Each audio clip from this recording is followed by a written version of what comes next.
Hola, buenos días. Este es el tercer vídeo del tema genética mendeliana y vamos a hablar del mendelismo complejo, que es la ampliación de la genética mendeliana. Es decir, hemos visto las tres leyes de Mendel, que si recordáis, la primera ley dice que la primera generación de descendientes de una pareja de individuos homocigóticos para un carácter es una generación uniforme y son todos del fenotipo dominante. La segunda ley dice que en la segunda generación los caracteres, los alelos diferentes, las dos posibilidades del carácter se separan y reaparecen en esa generación, volviendo a aparecer el fenotipo del recesivo. Y la tercera ley se refiere a dos caracteres considerados conjuntamente y lo que dice es que se transmiten independientemente, es decir, que por ejemplo el color del guisante y la forma de la semilla no tienen por qué ir siempre juntos el color amarillo con la forma lisa, sino que en la segunda generación pueden aparecer guisantes de color amarillo y sin embargo con semilla rugosa. Bueno, pues dicho esto, pasamos a hablar del mendelismo complejo. Mendel solo estudió caracteres con formas dominantes y recesivas claras y muy bien definidas, o amarillo o verde, o liso o rugoso. Y eso le facilitó mucho la extracción de conclusiones debido a la sencillez de sus resultados estadísticos, que fue uno de los aciertos que él tuvo. Pero hay muchos caracteres que aparentemente no cumplen con las leyes de la herencia mendeliana, ya que existen relaciones entre distintos genes o bien el propio efecto del gen altera las proporciones esperadas por Mendel. Vamos a analizar un poco todas estas situaciones que hacen que se modifiquen los resultados de las segregaciones fenotípicas que le aparecían a Mendel. Las causas que producen modificaciones en estas proporciones mendelianas son, por una parte, la codominancia y la herencia intermedia, por otra, lo que se llama alelismo múltiple, que muchas veces preguntan la definición de alelismo múltiple en la EBAU. Otra es la interacción entre genes, otra los genes letales y otra la herencia cuantitativa, poligénica o continua. Vamos a explicar lo primero, la codominancia y herencia intermedia. A veces aparece algún problema en la EBAU de codominancia y herencia intermedia y son en general problemas sencillos. Bien, pues en los caracteres estudiados por Mendel siempre existía, como hemos dicho, dominancia de un alelo sobre el otro, es decir, el color amarillo del guisante, en cuanto aparecía en uno de los parentales el color amarillo, era transmitido a la descendencia y en cuanto se manifestaba en los descendientes el guisante era amarillo. ¿Eso qué quiere decir? Pues que el heterocigoto A mayúscula minúscula era de color amarillo.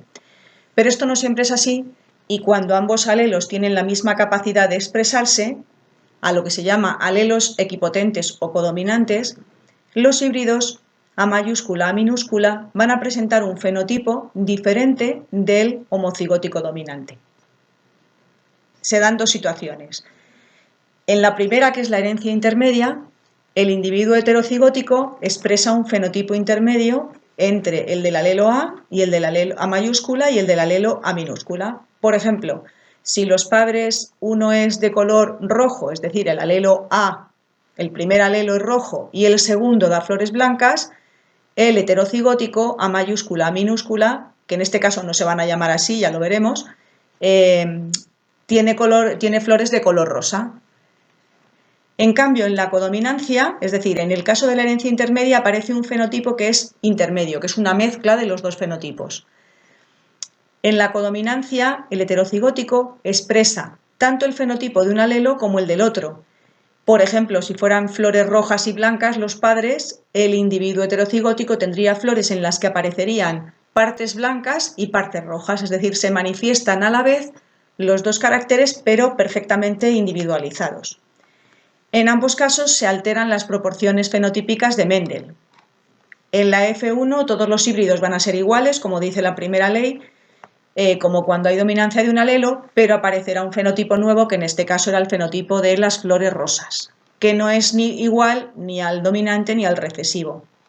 Un ejemplo de herencia intermedia lo tenemos en el color de las flores del Don Diego de noche, que se llama en latín Mirabilis jalapa, o de la flor boca de dragón, que es Antirrhinum majus.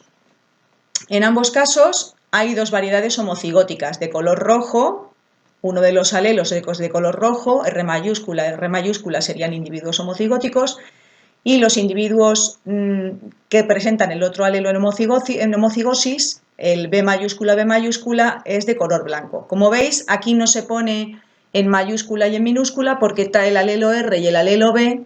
No pondríamos, si fueran dominante y recesivo, R mayúscula y R minúscula. Ponemos R y a este le llamamos de otra manera porque son codominantes, no hay ninguno que pueda más que el otro. Cada alelo codifica para la síntesis del pigmento correspondiente, el pigmento rojo o el rosa. Como veis en la F1, los híbridos son de fenotipo intermedio, color rosa, ya que al no dominar ninguno de los alelos, se expresan los dos y se sintetiza tanto el pigmento rojo como el blanco, que al mezclarse dan lugar al color rosa. Se cumple la primera ley de Mendel, pero presentan un fenotipo diferente a los parentales. ¿Qué es lo que pasa cuando luego, como hacía Mendel en la segunda ley, se autofecundan todos los individuos estos heterocigóticos? Pues se van a cumplir las proporciones genotípicas de Mendel, es decir, si los individuos son R mayúscula, RB, en el sentido de que manifiestan el fenotipo rosa, en la descendencia van a aparecer, como aparecían en la de Mendel, uno del dominante, otros dos que serían los heterocigóticos de color rosa y luego el homocigótico del otro parental, que sería de color blanco. Entonces, los genotipos son 1, 2, 1, como en Mendel, pero los fenotipos, en lugar de ser 3 a 1, porque estos en el caso de la herencia dominante los 3 serían rojos, pues aquí aparecen 2 rosas y sigue siendo la segregación fenotípica 1, 2, 1, en lugar de 3, 1. Pero se cumplen las leyes de Mendel, simplemente es que estos alelos no presentan una relación de dominancia. Bueno, en segundo lugar, para explicar la codominancia, que era el caso en el que se manifestaban los dos caracteres independientes uno de otro, vamos a utilizar como ejemplo el grupo sanguíneo, el sistema AB0. Sin embargo, este carácter además es un carácter de alelismo múltiple, entonces vamos a aprovechar para explicar lo que es el alelismo múltiple y explicamos un caso de codominancia que además es un caso de alelismo múltiple.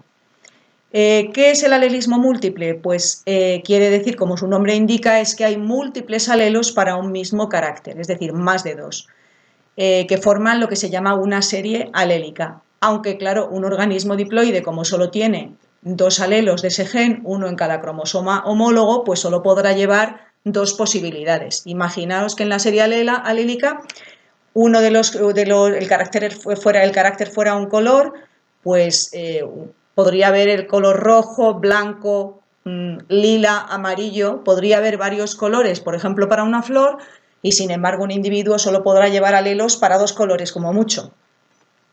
Los alelos múltiples siguen las leyes mendelianas, pero al existir más de dos alternativas, pues hay un abanico de fenotipos que pueden aparecer que son más variados que en el caso de o blanco o rojo, o amarillo o verde. Los alelos múltiples proceden de sucesivas mutaciones de un mismo gen y entre ellos pueden darse relaciones de dominancia y también de codominancia.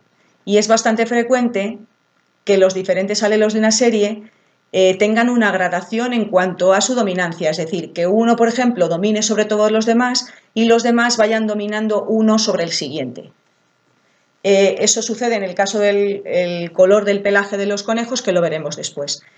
Otros ejemplos de alelismo múltiple que puede que salgan a lo mejor en algún problema son el color de los ojos de Drosophila melanogaster, que es la mosca de la fruta, también las proteínas plasmáticas humanas, que hay distintos fenotipos también, y el más conocido, digamos que el que se utiliza más en genética para ilustrar el alelismo múltiple, es el sistema AB0 de grupos sanguíneos. El carácter grupo sanguíneo AB0 del ser humano está regulado por una serie alélica que tiene 3 alelos. Se pueden llamar A, B y 0 o, más frecuentemente en los problemas, se llaman I y se pone el subíndice arriba, porque I viene de que son inmunoglobulinas, I elevado a A, I elevado a B, I elevado a 0 o I minúscula. El I elevado a 0 también se llama I minúscula. Los dos primeros El IA y el IB son codominantes entre sí, se van a manifestar los dos, y ambos son dominantes sobre el I0, que por eso se llama I minúscula, porque actúa como recesivo. Y entonces se representan así: IA igual a IB y mayor que I0. ¿En qué consiste el grupo sanguíneo? Pues el alelo A lo que hace es codificar para la síntesis del antígeno A, que es una glucoproteína de la membrana del eritrocito, que es el responsable del fenotipo del grupo sanguíneo A. Es decir, las personas que tienen grupo sanguíneo A tienen antígeno A en la membrana de sus eritrocitos, hematíes o glóbulos rojos. El alelo B codifica para la síntesis del antígeno B, es decir, que las personas del grupo sanguíneo B tienen antígeno B en la superficie de sus eritrocitos. Cuando se encuentran presentes estos dos alelos, se manifiestan ambas características, es decir, que las personas del grupo sanguíneo AB tienen los dos antígenos en la membrana del eritrocito. En este caso, el carácter es tener el antígeno o no tenerlo. Bueno, pues los que tienen el grupo sanguíneo AB tienen el antígeno A y el antígeno B y se manifiestan los dos. Ahora vamos a ver una imagen, porque estos alelos son codominantes. Ahora lo vemos aquí. El alelo 0, I minúscula o I0, es el alelo, uno de los mutantes, que no codifica para ninguna proteína de membrana, de manera que las personas que son del grupo 0 no tienen antígenos en su superficie, en la superficie de sus glóbulos rojos. Como veis, estos serían los glóbulos rojos del grupo A, estos serían el antígeno A, el grupo B con el antígeno B, que se representa en otro color, y el grupo AB con el antígeno A y B, y el grupo 0 que no tiene antígenos. ¿Vale? Aquí veis en la tercera fila, veis los anticuerpos en el plasma sanguíneo, anti-B, anti-A, sin anticuerpos, anti-A y anti-B, que lo vamos a explicar ahora después. Por tanto, los individuos del grupo 0 son homocigóticos recesivos y por eso el alelo I0 se denomina también I minúscula, mientras que los individuos de los grupos A o B pueden ser homocigóticos dominantes, o sea, pueden ser homocigóticos IA, IA o IB, IB, o heterocigóticos, el IA, I0 o el IB, I0, es decir, cuando aparece el alelo 0 en combinación con cualquiera de los otros dos, del A o el B, como es recesivo, se manifiesta el carácter del dominante. Y los del grupo AB son heterocigóticos AB, que ya hemos dicho que tienen los dos antígenos. Aquí tenéis los posibles para problemas, sobre todo tenéis los posibles genotipos y fenotipos del sistema AB0, que son los siguientes. En azul he puesto todo esto de los anticuerpos, a quién pueden donar y de quién pueden recibir, por si tenéis interés, pero no es el objeto del asunto del tema que estamos viendo, porque en los problemas lo que os van a preguntar es por genotipos, fenotipos, etc. Como hemos dicho, los individuos que son del grupo sanguíneo A pueden ser IA-IA o IA-I0 y tienen antígeno A. Los individuos del grupo B pueden ser de genotipo IB-IB o IB-I0 y tienen el antígeno B. Los individuos del grupo AB tienen el genotipo IA-IB y tienen los dos antígenos, el A y el B, y los individuos del grupo 0 tienen I0, I0 o II, I minúscula, I minúscula, y no tienen antígenos. ¿En qué consiste la incompatibilidad en las transfusiones sanguíneas cuando los individuos tienen un grupo diferente? Pues se deben a que en la sangre del individuo receptor hay anticuerpos contra los antígenos de los eritrocitos del donante. Y eso lo que va a hacer es provocar que los eritrocitos se aglutinen, se acumulen y la sangre, digamos, que pierda sus características. Y es lo que produce el rechazo de esa sangre. Aquí tenéis la aglutinación. Los anticuerpos, como veremos en el último tema, en el tema de inmunología, las inmunoglobulinas, son unas moléculas que tienen una forma como de Y, son unas cadenas y tal, que explicaremos, y lo que sucede es que reconocen específicamente a los antígenos que están en el eritrocito, se unen a ellos y como tienen, digamos, dos patitas o tres patitas, se pueden unir a varios eritrocitos a la vez, lo que provoca la aglutinación de los eritrocitos. Entonces, ¿cómo funciona esto de las incompatibilidades? Pues un individuo posee anticuerpos contra los antígenos que no tienen sus eritrocitos, porque si tuviera anticuerpos contra sus propios antígenos, aglutinaría sus propios eritrocitos. ¿Qué es lo que pasa, por ejemplo, con el individuo del grupo A? Pues que los anticuerpos que va a tener son anti-B, ¿vale? Un individuo, el otro grupo, el del genotipo heterocigótico, igual, también tiene anticuerpos anti-B. Un individuo del grupo B, pues tendrá anticuerpos contra la sangre contraria, anti-A. Como no tiene antígeno A en sus eritrocitos, no hay ningún problema porque tenga anticuerpos anti-A. Cuando le donen sangre del grupo A, lo aglutinará con sus anticuerpos. El individuo IA y B no tiene anticuerpos contra ninguno de los antígenos, porque si no aglutinaría su sangre, ya que tiene antígenos de los dos tipos, entonces no tiene anticuerpos. Y en cambio el individuo del grupo 0 tiene anticuerpos contra los antígenos A y contra los B.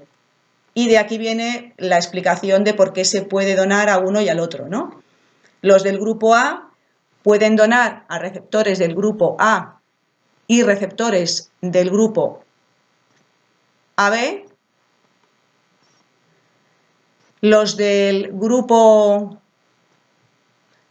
este es el mismo grupo, los del grupo B pueden donar a receptores B y AB, porque no tienen anticuerpos anti-A, perdón, porque no tienen anticuerpos anti-B. Los del grupo 0 puede donar a todo el mundo, es el donante universal porque no tiene antígenos, es decir, que cuando ponemos la sangre de un individuo del grupo 0 en cualquier organismo, cualquier individuo que no sea del grupo 0, como este no tiene antígenos, no va a provocar la aglutinación. Entonces ya os digo que lo importante es que el individuo, lo importante es lo que tiene el donante. Si el donante tiene antígenos contra los que tiene anticuerpos el receptor, pues va a provocar el rechazo. Y al revés, los individuos del grupo A pueden recibir del A y el 0, los individuos del grupo B pueden recibir del B y el 0, los del grupo AB pueden recibir de todos porque no tienen anticuerpos, es decir, cualquier sangre que a él le transfundan, como no tiene anticuerpos, no la va a rechazar. Y los del grupo 0, que son los más generosos, pueden donar a todos, pero solo pueden recibir del grupo 0, porque en el momento en que reciban sangre con cualquier tipo de antígeno, como tiene anticuerpos contra los dos, pues la va a rechazar. Lo importante, ya os digo, es la parte genética de esto. Bueno, y esto ya está explicado.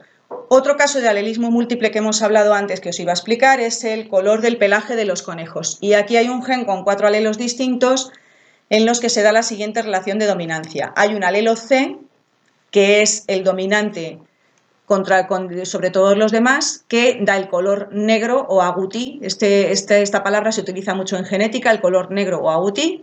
Sería el alelo C, el alelo CH, que es color chinchilla, que como veis es un color así como grisáceo. El H, el CH, que es el color Himalaya, que sería un color más o menos entre blanco pero con el morrito así un poquito negro, o sea, no es totalmente blanco. Y el A, que sería el albino. Entonces, veis que el agouti negro domina sobre el chinchilla sobre el Himalaya y el Himalaya sobre el albino.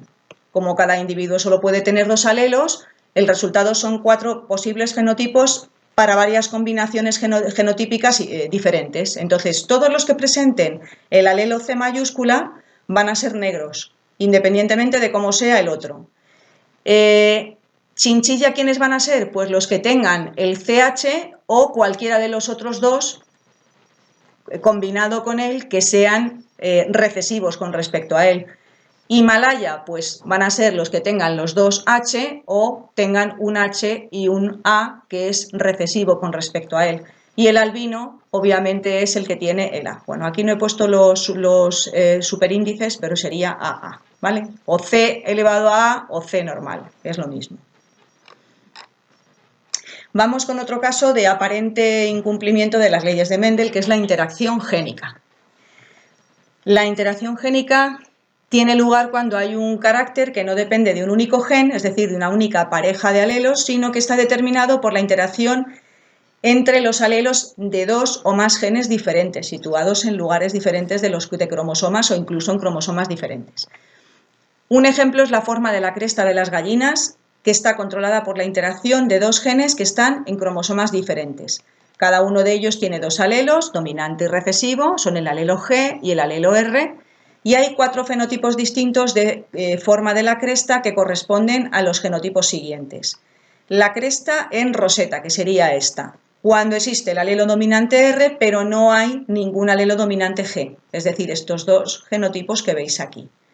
La cresta en guisante sería cuando aparece al revés, el alelo dominante G y falta el R, es decir, todos los que llevan el G, sea en homocigosis o heterocigosis, pero no tengan el R mayúscula en ninguno de los casos. La cresta en nuez, que sería esta de aquí, es cuando aparecen al mismo tiempo los dos dominantes, tanto en el homocigoto como en los heterocigotos que tienen al menos un dominante, y la cresta normal, la aserrada, es cuando no aparece ninguno de los alelos dominantes, es decir, que solo el homocigoto recesivo presenta esta cresta.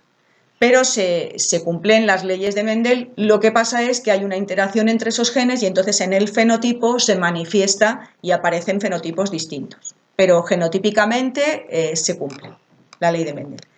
Hay un caso particular de la interacción génica que es la epistasia. En este caso, la interacción génica no hace que aparezcan nuevos fenotipos, sino que uno de los alelos de uno de los genes, que es el que se llama gen epistático, impide la expresión del otro, que es el que se llama hipostático. Y por eso se modifican las proporciones esperadas en las leyes de Mendel. Lo vamos a entender bien con los ejemplos.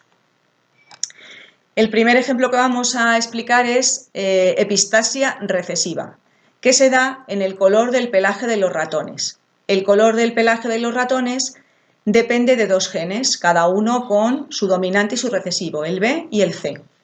En el primer gen, el alelo B mayúscula determina color negro y el B minúscula, que es recesivo, determina color marrón.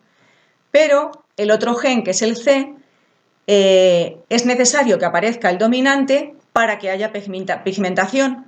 Por lo tanto, si aparece el C minúscula en homocigosis, no se produce pigmentación, porque lo que hace es anular la expresión de los otros dos alelos. Bueno, veo que aquí pone R y R minúscula porque en distintos sitios viene con distintos nombres, luego lo cambiaré. Esto sería B y B. B mayúscula y B minúscula, o sea, es un error que luego lo voy a cambiar.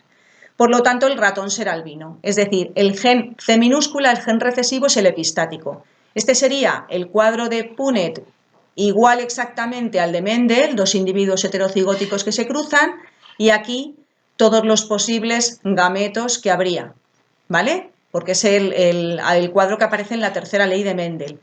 Entonces, si os acordáis, el único guisante que había verde y rugoso era el de esta esquinita, pero cuando hay epistasia, en todos los que presentan el C minúscula, el otro alelo no se expresa, es decir, que tanto si es B mayúscula como si es B minúscula no va a aparecer el color negro ni el color marrón. Estos 4 van a ser blancos. En lugar de ser la segregación 9-3-3-1, pues estos 3 se suman a este 1 porque van a ser todos albinos en el momento en que aparece el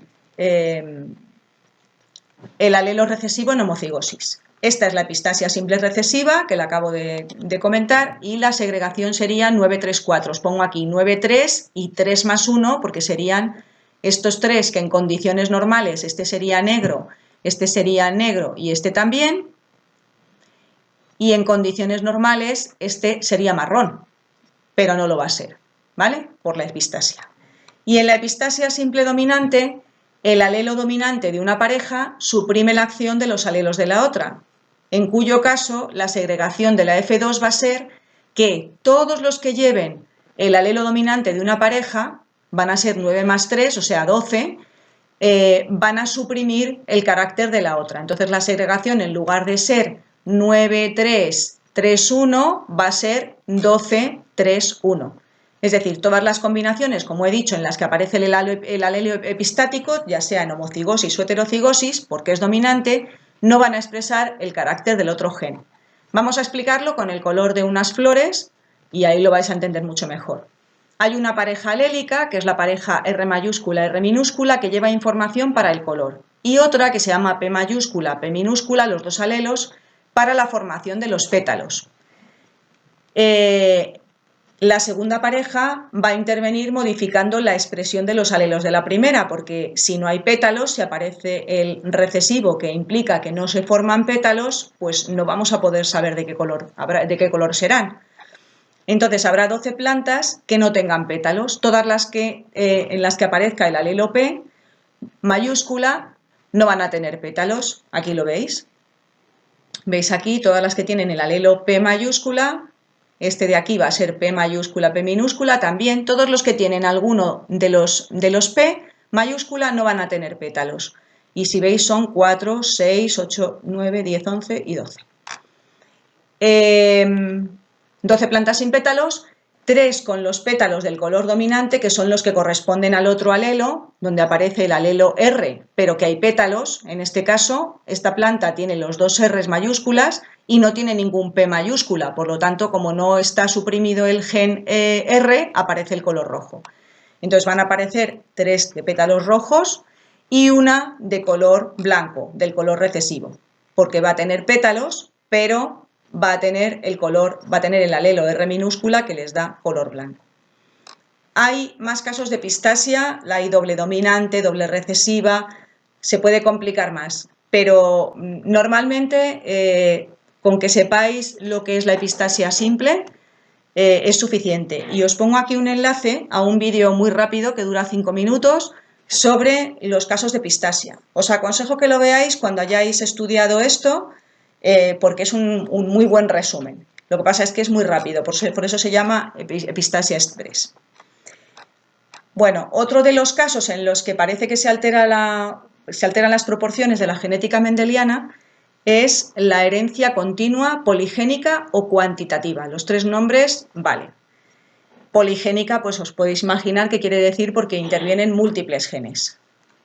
Bueno, los caracteres que hemos estudiado hasta ahora son de tipo cualitativo, son cualidades, un color, una forma, y para ellos existen unos pocos fenotipos claramente diferenciables, o rojo, o blanco, o verde, o rugoso, o liso.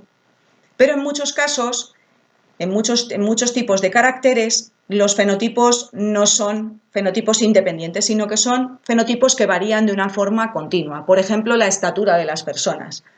Como sabéis, pues es un dato numérico y ahí puede haber una diferencia de milímetros, de centímetros, de décimas de milímetro entre una estatura y otra.